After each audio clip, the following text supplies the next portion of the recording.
दोस्तों नमस्कार। आज मैं अपने YouTube चैनल में आप सभी का स्वागत करते हुए अपने साहित्य सुनकर सौमित्र में राजनीतिक और सामाजिक के तहत न्यायिक फैसले पर चर्चा करूंगा। यह न्यायिक फैसला भारत की सर्वोच्च अदालत ने दिया है। इसी पहली तारीख को, 1 अगस्त को। ऐसे तो यह अगस्त महीना ही क्रांति का महीना है, बहुत पहले से। तो यह क्रांतिकारी फैसला भी सुप्रीम कोर्ट की 7 जजों की बेंच ने दी है, 6-1 के मुकाबले। और गौरतलब है कि इस 7 बेंच में जो जज शामिल हैं उसमें 6 ब्राह्मण हैं। फैसला किस पर है? एससी और एसटी के आरक्षण पर।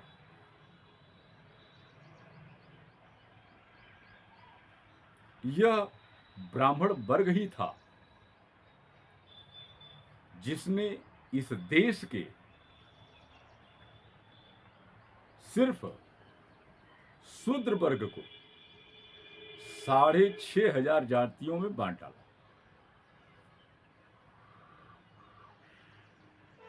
और ये इन्हीं ब्राह्मणों के पूर्वजों की देन है कि यहाँ का एससी एसटी 25% और पिछड़ा 52%, और उनके खुद सवर्ण वर्ग के ब्राह्मण क्षत्रिय जो उसमें सवर्ण वर्ग आते हैं उनके 15% में भी लगभग 7% ऐसे लोग हैं जो समस्याओं से उभर नहीं पाते, क्योंकि वह मनवादी मानसिकता वहां भी काम करती है। बस अंतर यही है कि यह मनवादी मानसिकता जो है वह एससी पर 70-80%,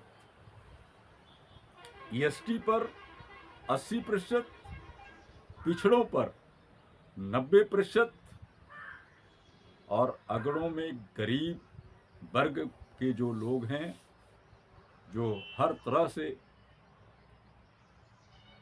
असुरक्षित है सिवाय सम्मान पाने के,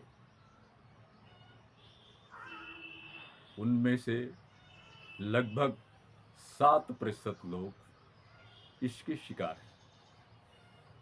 उन ब्राह्मणों में जो मनवादी व्यवस्था के कट्टर समर्थक, कट्टर पालक, सुरक्षा प्रदान करने वाले और तमाम गल्प कथाओं का भरमार रच करके सभी को उसमें उलझाने वाले लोग, उन्हीं की देन।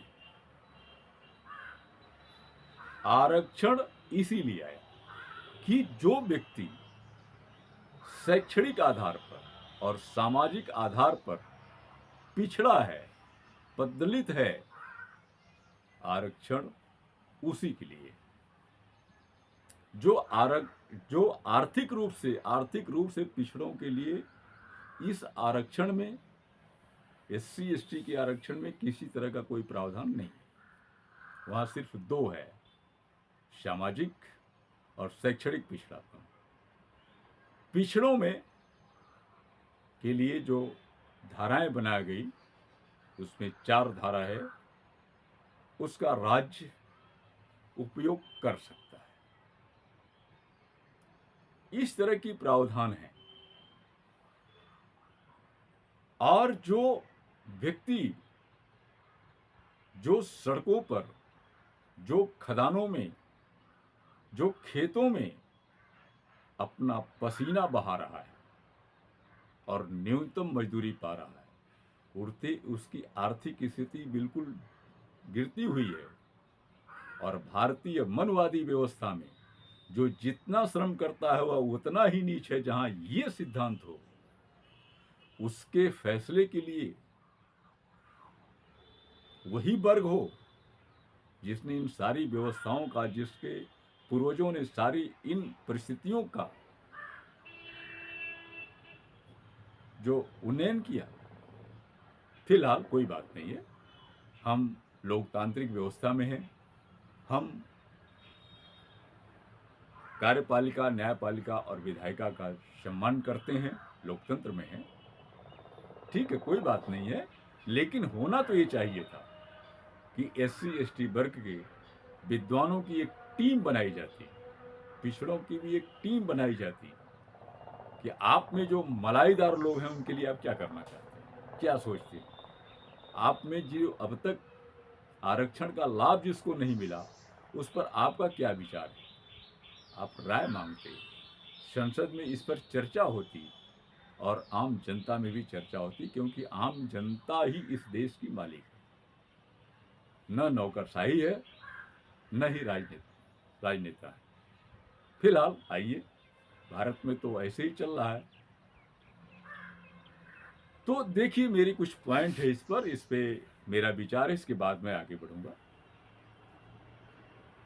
कि क्रीमी लेयर को सुप्रीम कोर्ट ने जो फैसला दिया है कि SC ST में जो क्रीमी लेयर है उनको अलग कर दिया जाना चाहिए, आरक्षण की सुविधा नहीं मिलनी चाहिए। दूसरा पॉइंट है कि 7 जजों में 6 ब्राह्मण हैं। जिन जातियों ने शूद्रों को 6,500 जातियों में बांटा, उन्हीं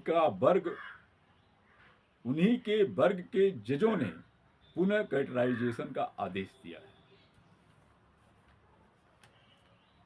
तीसरा, यह फैसला राज्य को दिया गया है अधिकार, जबकि यह अधिकार राष्ट्रपति को है। किस आधार पर किया गया फैसला, जबकि अभी तक जातीय जनगणना हुई ही नहीं। आरक्षण शैक्षणिक और सामाजिक स्तर पर है, न कि आर्थिक आधार पर। आरक्षण मंडल कमीशन के आधार पर हो, जाति आधारित आरक्षण को आर्थिक आधार पर बदलने की यह कोशिश है। क्या यह नियम सवर्ण मलाईदार लोगों पर भी लागू होगी, जो 15% होते हुए भी 50% आरक्षण का मजा ले रहे हैं? क्या SC ST OBC के मलाईदार लोगों को आरक्षण से अलग होने के बाद इन्हें सामान्य वर्ग में शामिल किया जाएगा, या सवर्ण को अलग कर दिया जाएगा जो लाभ ले रहे हैं? क्या यह दलितों को आपस में लड़ाने का आधार बनाया गया और राज करो का हथकंडा? 21 अगस्त 24 को भारत बंद का ऐलान सभी SC ST OBC के लोगों का हुआ है। SC ST साथ हैं और OBC भी साथ आ जाएगा। इसकी आखिर जरूरत क्यों आने दी जा रही है? फैसला 6-1 के मुकाबले हुआ है। इकलौता जज बेला त्रिवेदी ही इस पक्ष से सहमत नहीं रही। कोटे में कोटा लागू करना कितना उचित है? यह फैसला बीजेपी के एजेंडे को सच साबित किया है और मनवादियों को खुश करने की कोशिश की गई है। इससे मनवादी बेहद खुश हैं, खूब नाच गा रहे हैं। और इस बात को RSS यानी राष्ट्रीय स्वयं संघ कि जो भागवत जी हैं, यह प्रश्न बहुत पहले भी उठाया था, क्या यह फैसला उसी की अनुरूप हुआ है? देखिए, दो बातें तो खुलकर सामने आ गई है। पिछली बार जब SC/ST आरक्षण पर बात आई थी, तो 2 तारीख को, मेरे समय से अगस्त ही था, इस देश के SC/ST सड़कों पर आ गए थे और उस समय किसी पार्टी ने इसके समर्थन में अपनी बात नहीं कही थी, अपना समर्थन नहीं दिया था, बल्कि मौन। और बीजेपी, भारतीय जनता पार्टी की जहां सरकारें थी, उनके संघी उपद्रवियों ने SC/ST के विरोध प्रदर्शन पर खूनी जंग भी किया। आइए, यह भी अगस्त है और 21 अगस्त को विरोध प्रदर्शन का ऐलान हो चुका है SC/ST की तरफ से। अभी से पहली तारीख के बाद, यह फैसला आने के बाद, तमाम पार्टियों में भी प्रतिक्रिया हुई, बशर्ते बस जो NDA के घटक लोग हैं, और NDA के घटक में भी ये बातें आई है कि मोदी के हनुमान ने भी इस चीज को स्वीकार करने से इनकार कर दिया। और भी लोग हैं। क्या नायडू जो तमाम आरक्षण दिए हैं, वे सहमत हैं? आपको याद होगा कि नीतीश ने एक बार दलित महादलित को बांटने की कोशिश की थी, लेकिन कोर्ट ने उस पर रोक लगाई और जिन लोगों को अलग किया गया था मलाईदार मान करके, वो लोग आंदोलन करके सभी के सभी बिहार में महादलित हो गए। एक घटना ये है, दूसरी घटना मैंने पहले बताया, और तीसरी आरक्षण पर हमला आ गया। ठीक है, ये मैं नहीं कहता कि SC/ST में भी जो मलाईदार लोग हैं, उन्हीं का परिवार लाभ उठावे, और ले भी रहा है, इसमें कोई दो राय नहीं। लेकिन आपका आधार क्या है? जब तक आप जातीय जनगणना नहीं कराते, तब तक आधार क्या मिलेगा? ठीक है, मैं माना चमार बिरादरी के लोग आरक्षण का लाभ ज्यादा उठाए, पिछड़ों में यादवों ने बड़ा लाभ उठाया, जाटों ने उठाया। तो आप ये बताइए कि उस वर्ग में जो अन्य गरीब लोग हैं, या चमार में ही अगर मान लिया कि चमार जो 12% वर्ग में आते हैं, उनकी सभी जातियां मिला करके, तो सभी तो मलाईदार नहीं हुए हैं, उसमें कैसे आप कैटेगराइजेशन करेंगे? आपकी एक बात अच्छी लग रही है, चलो कोई बात नहीं, मलाईदार लोगों को अलग कीजिए, दूसरे को मौका दीजिए, ये तो बात देखने में बड़ी अच्छी लगती है। क्या आप उस चीज को तो चरितार्थ नहीं करना चाहते कि जब मॉस्को में आंदोलन चल रहा था, लेनिन की देखरेख में, और वहां के जो जार शाह बना था, जो बिल्कुल फासिस्टवादी था, राजा था, उसके खिलाफ, तो उसके व्यक्ति उसको बरगलाते थे। उसकी जो संरचनाएं थी, संरचनाओं से जुड़े हुए लोग, पिट्ठू लोग बरगलाते थे आंदोलनकारियों को, कि अरे तुम्हारा लेनिन तो सूट बूट में आता है, गाड़ियों से आता है, अच्छा पहनता खाता है, और तुम लोगों को मूर्ख बना रहा है आंदोलन के लिए। तो जब लेनिन से ये बात पूछी गई, तो उन्होंने कहा कि वे चाहते हैं कि हम भी आपकी तरह दरिद्र की तरह रहें, और आपके बीच तक इतने बड़े देश में हर जगह पहुंच न पाए, और अपनी बात कह न पाए, और आपको जागरूक न बना पाए, ताकि इनके खिलाफ आंदोलन न हो सके। तो सोचिए, कहीं ऐसी चाल तो नहीं है वर्तमान शासन सत्ता की और उसके सातों जो अंग है उसकी? फिलहाल जरूरत इस है कि आप देखिए कितने प्रतिशत बड़े प्रतिष्ठानों में, बड़े पदों पर SC/ST OBC के लोग हैं, वो तो कोटा भरा नहीं जा रहा है। और यह कहकर के टाल दिया जा रहा है इस शासन में कि आप योग्य नहीं हैं, और उसकी जगह सवर्णों को ही भर दिया जा रहा है। क्या मतलब? वे ही सब ज्ञानी हैं। बस एक शब्द कि आप इसके योग्य नहीं हैं, इतने कहने से काम नहीं चलेगा।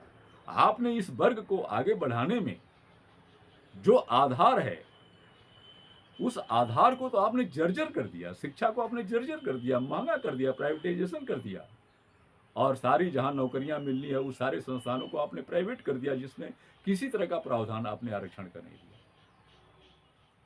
तो यह हक नहीं है।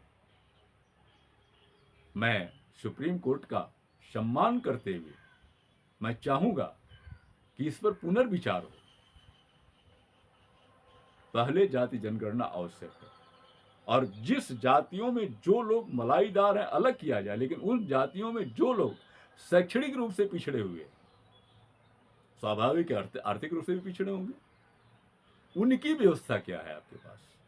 और जो लोग हाशिए पर हैं, जिनकी कोई भी व्यक्ति शिक्षा संस्थानों में, न्याय संस्थानों में, राजनीतिक प्रतिष्ठानों में आगे नहीं पहुंच पाए हैं, उनके लिए आपकी क्या व्यवस्था है?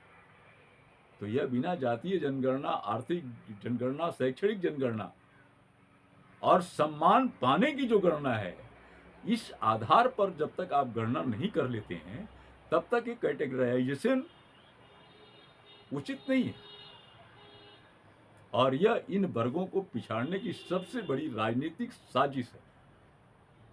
इसलिए मैं SC, ST, OBC, माइनॉरिटीज के लोगों को कहना चाहूँगा कि आप 21 तारीख को अपना मानसिक तौर से इसके सपोर्ट में आपको आना चाहिए, वैचारिक रूप से और अन्य रूप से भी।